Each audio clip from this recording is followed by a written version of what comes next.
I never imagined I'd be the kind of woman who needed to scrutinize fine print handed to me by my own child. Yet there I was, on a quiet Thursday evening, seated at my kitchen table with a thick stack of papers that would upend everything. Let me rewind. My name is Margaret Wilson. Until 6 months ago, I spent 34 years as a financial analyst at Mercer & Associates. I retired at 62, not because I was pushed out, but because I'd earned the right to slow down. My husband, Eleanor Wilson, passed away 3 years ago, and honestly, I was ready for a gentler rhythm. Travel, tending the garden, maybe finally learning to paint like I'd always promised myself. My daughter, Jenna Wilson, is 35. She works in marketing and is married to Brianna Wilson, who sells wellness products online. They live about 40 minutes away and have 2 daughters, Emily, 7, and Lily, 5. I adore those girls more than anything. I see them every other weekend, and I truly believed Jenna and I were close. That belief is what made what followed hurt so much. It began 3 weeks earlier when Jenna called on a Tuesday afternoon, her voice unusually bright. "Hey Mom, how are you feeling?" "I'm fine, sweetheart, why?" "Just checking in. You've seemed a little scattered lately, forgetting things." I frowned. Scattered? I didn't think so. She mentioned Emily's recital from the previous month, and my chest tightened. "Jenna, I had the flu. I called you 3 days ahead to explain I couldn't make it." She laughed, but it sounded rehearsed. "Right. Well, Brianna and I were thinking, you're alone in that big house. Maybe it's time to simplify. Something smaller, easier." I looked around my kitchen. Eleanor and I bought this house when Jenna was 2. Every corner held a memory. "I'm perfectly capable of managing my home." "Of course you are," she said quickly. "I just worry, we all do." I didn't like the way she said we. The calls kept coming over the next 2 weeks, always circling the same questions. My health, my finances, whether someone should help with bills, whether a power of attorney might be sensible, just in case. I wasn't naive. 3 decades of risk analysis had trained me to spot warning signs, and this felt like one. Still, I wanted to believe my daughter meant well. Then last Wednesday, Jenna invited herself to dinner, just the 2 of us. I made her favorite pot roast. She arrived at 6:30 with a leather folder under her arm. My stomach sank, but I smiled and welcomed her in. We ate, talked about the girls, and she gently pressed again. My health, my money, whether I felt overwhelmed. I answered carefully, watching her face. After dinner, she opened the folder. "Mom, I've been thinking about your future. I want to make sure you're protected." Protected from what? Unexpected situations, medical issues, financial confusion, you know, at your age. "I'm 62, Jenna, not 90. She laughed, uneasy. "Of course, but it would give me peace of mind to have things in place. Power of attorney, and I found a lovely assisted living community." Assisted living? My voice sharpened despite myself. "I'm healthy. I don't need that." "Not now," she said quickly. "But there's a waiting list." "I'm not interested." Her jaw tightened. "Please just look at the papers. A lawyer prepared them. It's standard. Power of attorney, healthcare proxy, and transferring the house into a trust. My name would be on it, so there's no confusion if anything happens." It felt like a slap. Transfer my house? "It's just paperwork," she insisted. "You'd still live here. It would just make things easier later." I stared at her. The child I raised, whose tuition I paid, whose wedding I funded twice, who I soothed through childhood nightmares. "I need time to think," I said. Her expression darkened. "There's nothing to think about. I'm trying to help. Why are you being so difficult?" I stood. "I think you should go." She hesitated, then grabbed the folder and left, the door slamming behind her. I stood there shaking. Sleep didn't come that night. I replayed every word, the pressure, the assumptions, the way she spoke about my home as if it were already hers. Around 2 a.m, I made tea and thought of Eleanor. What would she do? Then I remembered something else. When I retired, Mercer & Associates had offered a consulting arrangement. "Call us if you ever need anything," my former supervisor had said. By morning, I had a plan. I called Jenna. "You're right," I told her. "I should get my affairs in order. Come tonight and I'll sign." Relief flooded her voice. "That's great. I'll bring Brianna to witness." Perfect. I spent the day on the phone, first with my former colleague Marianne Collins, who practices estate law, then with my bank, then a locksmith. By the time Jenna and Brianna arrived at 6, everything was set. They entered smiling. Brianna held out a fancy pen. "For the signing," she said brightly. We sat. Jenna spread the documents before me. I put on my glasses and read. Truly read. After 34 years in finance, I could find the catch in a 50-page contract fast. These pages were a masterclass in control. The power of attorney took effect immediately, granting Jenna full access to my accounts. The healthcare proxy allowed decisions even if I remained competent. The trust transferred full ownership of my home to Jenna, stating I could reside there only at the discretion of the primary owner, meaning I could be forced out of my own house. My hands were steady as I turned the pages, though my heart ached. "Everything look good, Mom?" Jenna asked. Brianna was recording on her phone, for family records, she'd said earlier. "I have a few questions," I replied. Jenna's smile faltered. "What questions?" "This power of attorney, effective immediately, that gives you control right now, correct?" "Well, yes, but only to help." "And this clause, full ownership transfers to Jenna Wilson, that isn't safety, that's giving you my house." Brianna stopped filming. Jenna shifted in her chair. "Mom, you're misunderstanding it." "I'm not," I said, keeping my voice steady. "I spent 34 years reading documents exactly like these. I know precisely what they mean." Jenna exhaled sharply. "Then you know it's all standard." "It's not standard, Jenna. It's theft." The word lingered between us. Brianna slowly lowered her phone. Jenna's face flushed. "How dare you accuse me?" "I'm not accusing you. I'm stating a fact. If I sign these, you legally own my house, you control my bank accounts, and you have the authority to place me in assisted living against my will." "That's not, we wouldn't." "Then why is it written that way?"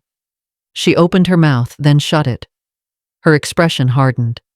"Maybe because you need someone else making decisions. You're clearly not thinking straight, you're being paranoid. This is exactly why these protections are necessary." I stood. "Get out of my house." "Mom." "Now, both of you." Brianna snatched her purse. Jenna grabbed the papers. "You're making a huge mistake," she said. "We're trying to help, and you're too stubborn to see it. If you wanted to help, you wouldn't have lied." "We didn't lie. You told me these were standard. They aren't. You told me I'd still own my house. I wouldn't. You told me this was for my protection. It's for yours." Her face twisted. "Fine. Be alone in this house. But don't come crying to us when you can't manage, when you're old and confused and can't remember where you put your pills." "I'm 62, I said. "I run 3 miles every morning. I balance my accounts to the penny. I am not old and confused." "You will be," she snapped. "And when you are, don't expect us to be there." She walked out. Brianna followed, her heels sharp against the hardwood. I stood in my kitchen listening to their car pull away. Then I locked the door and cried, briefly, because there was work to do. The next morning, I sat in Marianne Collins' office and slid the documents across her desk. Her eyebrows climbed higher with every page. "This is unconscionable," she said when she finished. "If you'd signed, your daughter could have emptied your accounts, sold your house, and placed you in a facility without your consent." "I know," I said. "Do you want to press charges?" I considered it. "Not yet, but I want protection." We set up a real power of attorney, one that would activate only if 2 independent physicians certified incapacity. We created a revocable living trust with me as trustee and placed fraud alerts on my accounts. "Can we do more?" I asked. Marianne smiled. "What did you have in mind?" I told her. An hour later, I left with a plan. That afternoon, I moved assets into accounts Jenna didn't know existed, changed my locks, and updated my will so everything flowed into a trust benefiting Emily and Lily directly. Jenna couldn't touch it. Then I waited. 2 days later, Jenna called. Mom, I'm sorry about the other night. I got frustrated. Can we talk? Of course, I said. Come for dinner Saturday. Bring Brianna and the girls. Relief softened her voice. Really? Really. I've been thinking. You're right, I should plan ahead. Saturday arrived. I made spaghetti and meatballs, the girls' favorite. Emily and Lily raced through the backyard while Jenna and Brianna sat at my kitchen table. So, Jenna said carefully, have you thought more about those documents? I have, and you're right. I needed to get my affairs in order. Her face brightened. That's great. I brought new copies. I've already done it. She froze. What?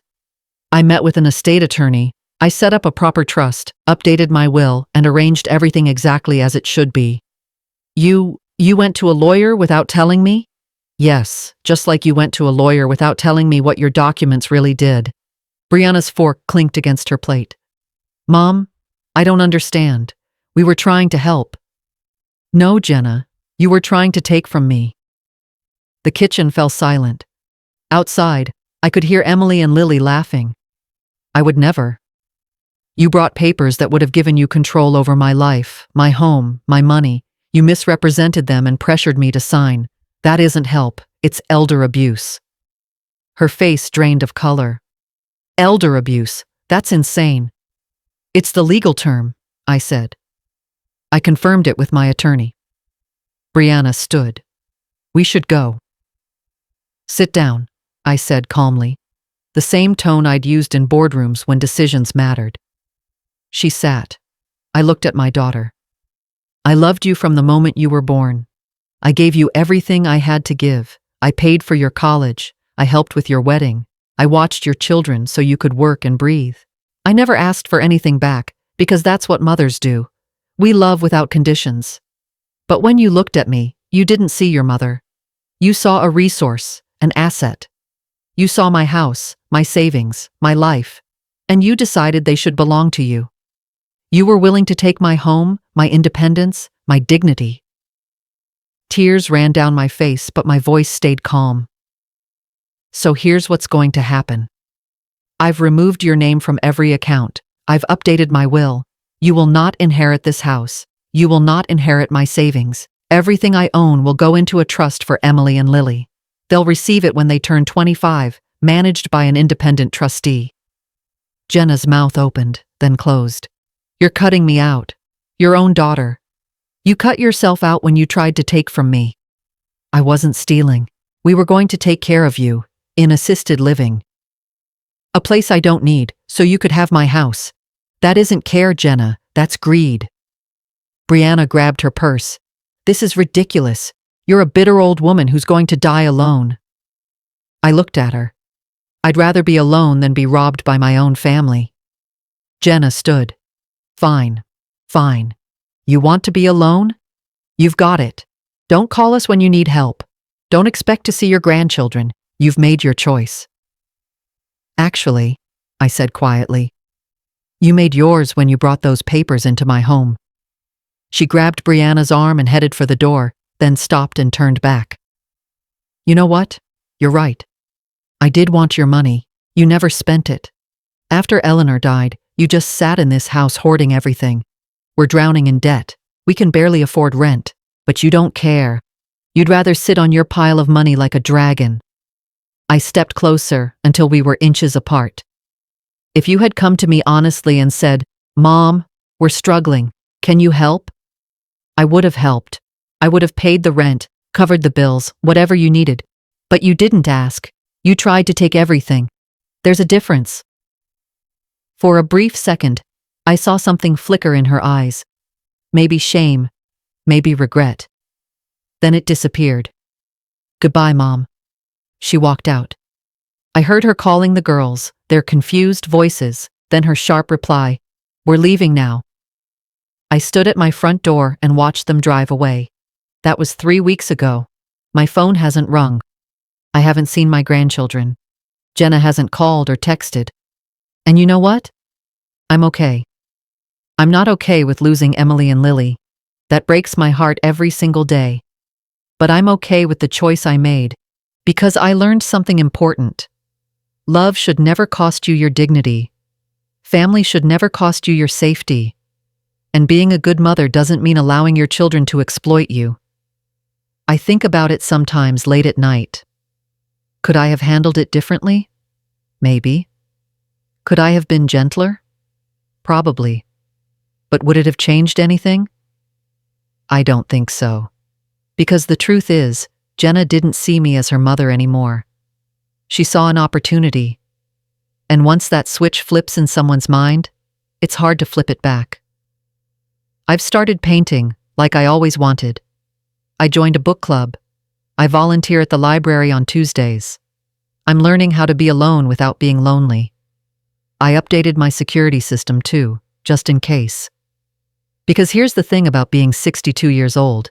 You're old enough to know better and young enough to fight back. You learn that not everyone deserves your trust, even if they share your blood. And you earn the right to protect yourself, even from the people you love the most. I spent 34 years reading fine print and spotting fraud in corporate documents. I never thought I'd need those skills with my own child, but I did. And I'm glad I used them, because the alternative, signing those papers, losing my home, losing my independence, would have been worse than losing her. At least this way, I lost her on my terms. My attorney called yesterday. Margaret, I wanted to let you know there's been some activity. I already knew what was coming. Jenna had tried to file a report with Adult Protective Services, claiming I was mentally incompetent and needed a guardian. I wasn't surprised. What happened? I asked. I sent them your recent financial records, a medical clearance from your physician, and notarized statements from 3 independent witnesses confirming your competency. The case was dismissed immediately. I've also filed a restraining order preventing her from attempting to gain legal control over your affairs. I thanked her. Then she added, "There's one more thing. Brianna posted on social media that you're suffering from dementia and cut them off without reason." I closed my eyes. Of course she did. I've kept screenshots of the original documents she brought you, my attorney continued. If they continue to defame you publicly, we can take legal action. I told her I'd think about it, but I already knew my answer. I wouldn't engage. Giving them attention would only give them leverage. Instead, I sent a certified letter to Jenna's address. Inside were copies of the documents she tried to make me sign, highlighted where they handed her total control over my life. I included a note. "Jenna, this is what you attempted to do to me. I am keeping copies of everything. If you ever claim I'm mentally incompetent again, if you attempt to take control of my affairs, or if you contact me or come onto my property without permission, these documents will be provided to the police as evidence of attempted exploitation of a senior citizen. I loved you. I still do. But I will not be your victim. If there is ever a relationship again, it will be built on honesty. Until then, stay away." I haven't heard back. Still, I sleep well at night because I know who I am.